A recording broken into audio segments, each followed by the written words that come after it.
နောက်မှနော်အရင်ဦးဆုံးမလေးရှားနိုင်ငံရောက်မှစီးခဲပြင်းပြီးတိသွားတဲ့အကိုတယောက်ကြောင်လာပြောပြမယ်ဟုတ်တယ်နော်အဲ့အကိုက तू ကွာပြည်တွင်းမှာနော်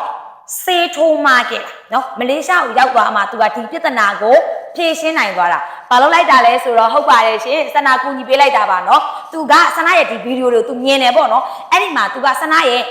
နော်စေးထိုးမှပြီးတော့စေးခဲနေသူများအတွက်စေးစွမ်းကောင်းတက်လက်ဆိုပြီးတော့အဲ့ဒီဗီဒီယိုကို तू မြင်တဲ့အချိန်မှာ तू စနာကိုဆက်သွယ်လာတယ်ပေါ့နော်အဲ့တော့ဒီနေရာမှာအကိုတို့ကိုလေတိလားစနာပြောချင်တာကစနာတို့ဒီအမျိုးသားကျမ်းမာရေးရှုထောင့်ကနေပြီးတော့လာကူညီပေးနေတာဖြစ်တဲ့အတွက်နော်ကိုပြဿနာကိုပြောတဲ့နေရာမှာလေပုပွလင်းလင်းလေးတေချာလေးပြောစီခြင်းနဲ့နော်အဲ့အကိုဆိုလို့ရှိရင်စနာတို့သူတေချာလေးပြောပြရတယ်အခုဆိုရင် तू လုံးဝအဆင်ပြေသွားပြီပေါ့နော်အဲ့တော့ तू ဘာလုပ်လိုက်တာလဲဆိုရင်အားလုံးသိတဲ့အတိုင်းပဲစနာတို့အမျိုးသားသူကြီးကိုကူညီပေးနေတယ်ရောင်းချပေးနေတယ်ပြောင်မစီမံလေးကို तू သုံးလိုက်တာအဲ့တော့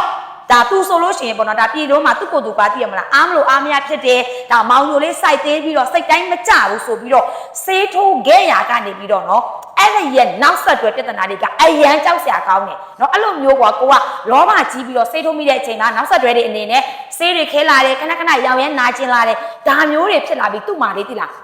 တော်တော်ကိုအခြေအနေဆိုးဆိုးပေါ့နော်ဒုက္ခတွေခံစားခဲ့ရတာအခုမှ तू ကဆိုပြီး okay သွားတော့တာအဲ့တော့ तू ဒါဆိုလို့ရှင်ပေါ့နော်တပူးတဲ့နဲ့သိတာလားဆိုတော့မဟုတ်ဘူး तू နှစ်ဘူးသုံးတဲ့အချိန်မှာလုံးဝကိုအဆင်ပြေသွားတာနော် तू ဆိုလို့ရှင်အခုဆိုရင်လုံးဝမရောတော့ဘူးစိတ်ခဲနဲတဲ့နေရာတွေဆိုရင်လုံးဝအရှင်းပြောက်သွားပြီးတော့စိတ်ခဲတွေကြေသွားပြီပေါ့နော် तू ပြောလာတယ်နောက်တစ်ခုစိတ်ခဲများတယ်ထူတဲ့နေရာတွေတော့နည်းနည်းလေးကြံသေးတာဖြစ်တဲ့အတွက် तू 73အောင်မယ်ဆိုပြီးတော့ तू ယုံကြည်တယ်ဆိုပြီးတော့၄ဘူးတောင်မှထပ်လာမှာသွားတယ်နော်အကိုတို့အဲ့တော့ဒီထဲကရောစေးထိုးမားပြီးတော့စေးခဲနေတဲ့သူတွေရှိတယ်စေးထိုးမားတဲ့နောက်ဆက်တွဲပြဿနာတွေနဲ့ကြုံနေရတဲ့ခံစားနေရတဲ့သူတွေရှိတယ်ဆိုရင်စနာနဲ့လာတိုင်းရင်မှာတေချာလေးလာပြီးတော့မေးမြန်းလို့ရတယ်လိုအပ်တယ်ဆိုမှပဲဝယ်တော့เนาะ၄နှစ်ကို၄ခွန်3 6 9 8ကိုဆက်သွယ်မေးမြန်းလို့ရပါတယ်ရှင်